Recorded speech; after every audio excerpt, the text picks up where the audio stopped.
William Echoles from Houston High School in Houston, Mississippi has committed to the Ole Miss Rebels. We tell you all about this commitment. We tell you what the defensive line for Ole Miss can look like in the 2024 class. This is the Locked On Ole Miss Podcast Extra.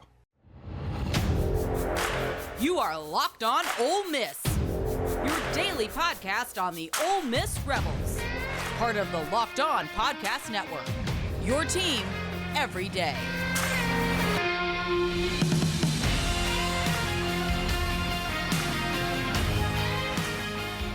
Thanks for making the Locked On Ole Miss Podcast your first listen every day. We're free and available wherever you get your podcast, including YouTube. Subscribe there, please. We're part of the Locked On Podcast Network, your team every day. Hello, I'm Stephen Willis. This is this extra/reaction edition of the Locked On Ole Miss Podcast, and this was a big day for Ole Miss football. Now, Ole Miss got a commitment from William Echoles, and if you look online, well, we'll just do this first. This was his announcement tweet where he says, "First and foremost, I want to thank God for putting me in position that I am in today. I'd also like to thank my mother who has been there with me every step of the way. With that being said, the next 3 or 4 years, I will be attending the University of Mississippi." Shark emoji, shark emoji. And that is fantastic. All right. When you look at his profile, he's 6'4", 290 pounds, out of Houston, Mississippi, Houston High School. That is where Chris Jones went through, and we famously talk about how the state of Mississippi is difficult in recruiting because stuff like this can happen, like with Chris Jones. Chris Jones actually did go to that high school. This is a heavy Mississippi State high school. They've been all over this thing. This is when, like Chris Jones, they almost kept him hidden until signing day, whenever he was at Houston and coming out.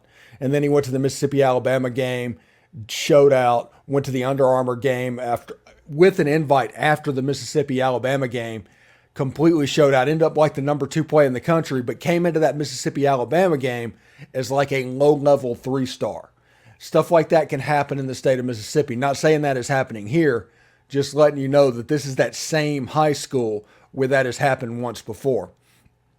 He is rated as an interior offensive lineman currently. He's a mid-level 3-star on On3, a mid-level 3-star on 247, a low-level 3-star on Rivals, and he is not ranked on ESPN currently. Now, whenever you look at his offers, had an offer from Ole Miss. He was predicted to go to Ole Miss, and he committed to him, obviously. The second one was Auburn. Third, Mississippi State. He has an offer from Arkansas, from Louisville, and several other G5 offers as well. This is a good player. This is a really good player.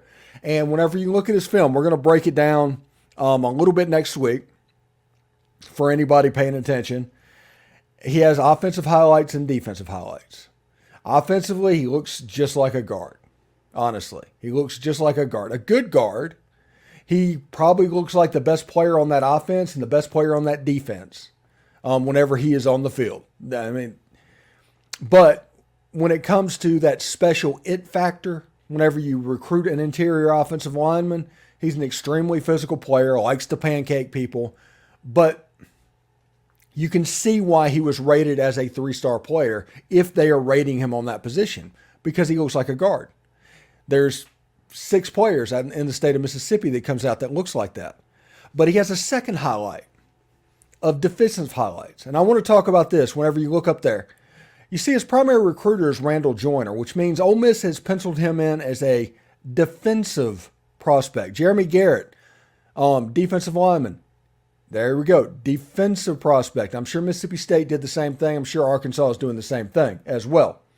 But whenever you take into account they're doing that, that probably means that highlight that is on the defensive side of the ball is going to take precedent. And whenever you look at that, you see somebody that plays really well with his hands, extremely agile, and whenever it's short yardage and towards the goal line, he just becomes a problem.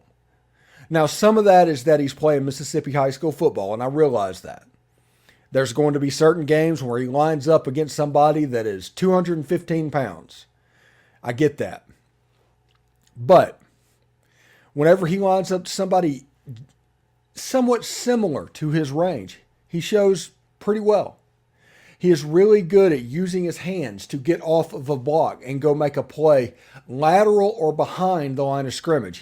It's not a situation where he's catching tacklers and the running back's gaining 4 yards in that situation. No, he's doing a good job at or behind the line of scrimmage. He's an extremely physical player. His lateral movement is really good. And you can see exactly what Lane Kiffin and Randall Joyner sees in this prospect out of Houston, Mississippi. He sees somebody that can be a good contributor to this defense, period. And when you look at the potential Ole Miss defensive line for 2024, Cameron Beavers, that is a stud defensive tackle. Ole Miss is going to fight to keep him the same way they had to fight to keep Sontarian Perkins last year and Aiden Williams last year. It's just expected. And they're going to fight like heck to keep him because Cameron Beavers is going to go down to the end because everybody wants him. No, but he's too good to give up on. And then you have Jeffrey Rush, defensive end, really, really good football player. He's a dude. And now you add in like William Echoles, and you've got 3 out of the 4 defensive line positions kind of taken care of. Echoles is a guy I can see gain 5 to 10 pounds, keep his athletic ability, and line up in the middle of the defense. Those guys are going to be so huge for this defense because those are the players that are going to keep people off the linebackers and allow them to kind of move and flow the way that they need to do it. Good pickup for Ole Miss. Now, there are going to be certain people in the comments that are going to look in the rating and just poo-poo it. They just are. That's just the way it is. People do that from time to time. There are certain people that think that unless it's 4 or 5 star players, there's no sense talking about them.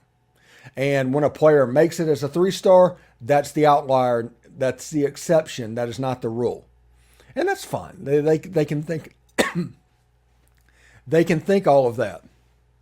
But one of these 3 stars is going to pop.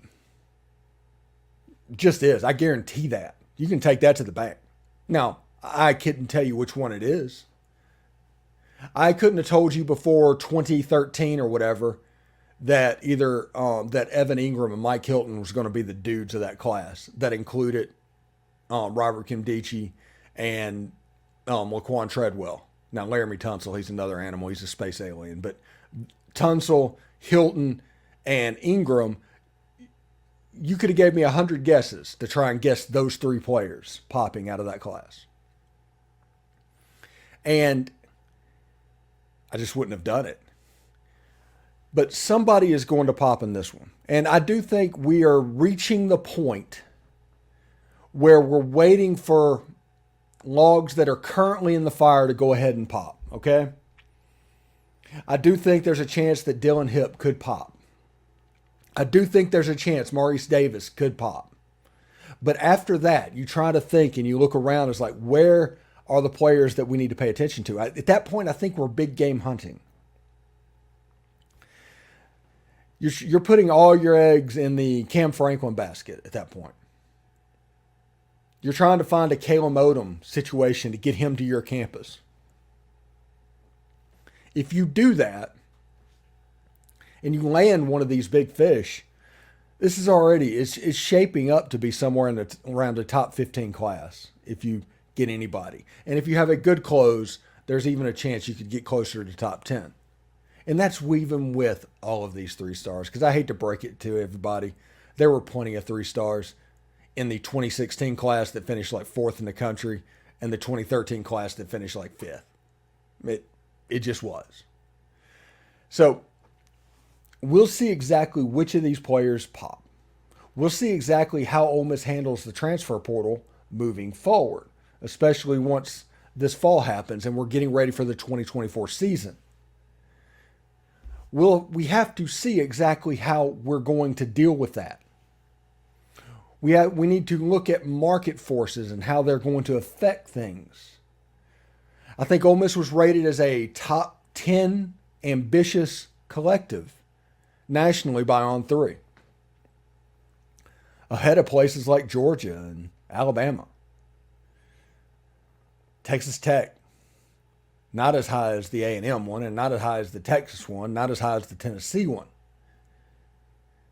But being number 9 on that list lets you know that we weren't blowing smoke whenever we were talking about this collective. Now, I do have questions. We should. I mean, we're donating money to the collective. Everybody should have questions. And one of the questions that we're going to have to hit is like, hey, does Ole Miss benefit more by being a 70% football, 30% basketball type collective as opposed to 10% on all the sports on campus? I do not know. We're going to wait and see exactly what happens, but I think in the future, they're going to have to move some money around. That's what I think is going to need to happen. But we'll see as well. Anyway, William Echoles committed to Ole Miss. Like I said, I like him as a defensive lineman. His huddle highlights, there's an offensive one, there's a defensive one. The offensive one's fine. You can tell he's the best athlete on the field for Houston High School. But the defensive one and what he does on the defensive side of the ball is what's going to make him special. And if you look at his primary recruiters from Auburn and Ole Miss, they absolutely fit that bill. Good pickup for the Ole Miss Rebels. We'll see. Again, with commitments, celebrate them. You'd rather have them than not have them, but there's no sense crowing about them because there's still a long way to go until signing day. Anyway, thank you very much for making the Locked On Ole Miss podcast your first listen every day. For your second listen, check out Locked On SEC. Chris Gordy does a fantastic job talking about all things SEC on that podcast. We're part of the Locked On Podcast Network, your team every day. Hope everybody has a good 4th of July weekend. Wanted to throw this video in there, even though I said you weren't going to have another one this weekend, to talk about the commitment that Ole Miss just received. I will see you on Monday. Should be a lot of fun. Hope everybody has a good 4th of July weekend. And of course, hotty toddy.